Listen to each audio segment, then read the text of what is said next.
call the cathedral. I'm being very careful here because, of course, it isn't really a cathedral. It's just a church. You know why? You do. I know you know.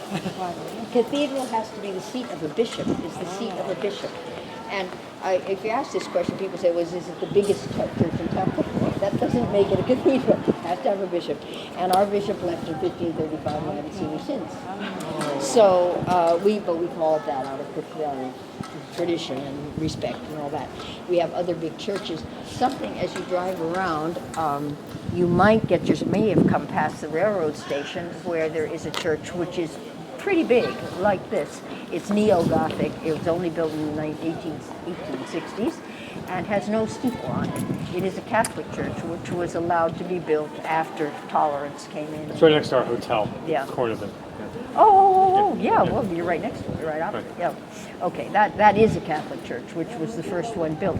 When they took the walls down, it was the 1860s. The train was beginning to come. People were coming. It was a period of tolerance and opening up, and they gave land to 5 other churches, and one was the Catholic one, English, which is down by the lake. Jewish synagogue, Freemasons temple, and Russian Orthodox. So they are all kind of around where the walls used to be. And so this was, as I said, this is a breezy place. We won't stay too long. But I just want to say from the outside, you are looking at 3 periods of occupation.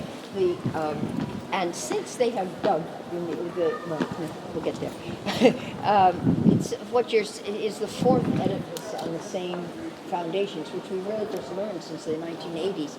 But they started with this basic Romanesque style, and as it goes up, it gets more and more Gothic, and more as you go more towards the north, more and more Gothic. And then 200 years later, they added this beige brownish part, which is a separate chapel, and it has been restored to its pre-Calvinist, therefore Gothic look. And then in the 18th century, 1740 or so, the facade was getting very, very weak and getting ready to come falling down. And oh my goodness, what will we do? And they looked at various proposals, and they chose this one by an Italian, Alfieri, and there we are, neoclassic, stuck on the front of a Gothic Romanesque church. It's weird. I mean, it's okay to think it's weird. You all see the difference now? It takes a minute to catch it. It's like, what are the columns do? That looks like somebody at the Parthenon. Yeah, exactly. Glump. Well, but this was the period. Think of Washington, D.C., or Paris, or certain St. Paul's Cathedral in London and so on. This was the period.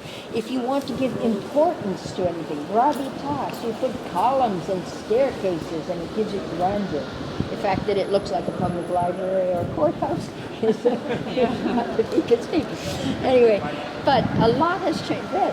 As I was saying, in the 1980s, they needed to do another restoration because this time the foundations were trembling. This is not a good thing for a church. So they took up the floor, and to their wonder, they found a whole world of history underneath that they had not expected. And I was already starting tour guiding, and the history kept changing. Anyway, but the whole idea of the Dark Ages were just the Dark Ages, but in fact it turns out that there was a tremendous amount of religious activity here in Geneva at that time. And now you can visit that site. It's very, very well done. It's had another makeover to make it, because if you've been to any place where you're looking at ruins, you're looking at piles of stones. And you think, how do they know that this used to be this? And I still can't totally answer that, but they work on a hunch, and you can date the stone and the wood. So anyway, it's been laid out and coded so you know which period you're looking at, because they did discover that it's the 4th building on the same site. And therefore you go back to the Roman Basilica and you work your way up through various fires and earthquakes to this. What time's that close? That is something to check. Normally in the summer it's 6. At this time of year it might be 5. So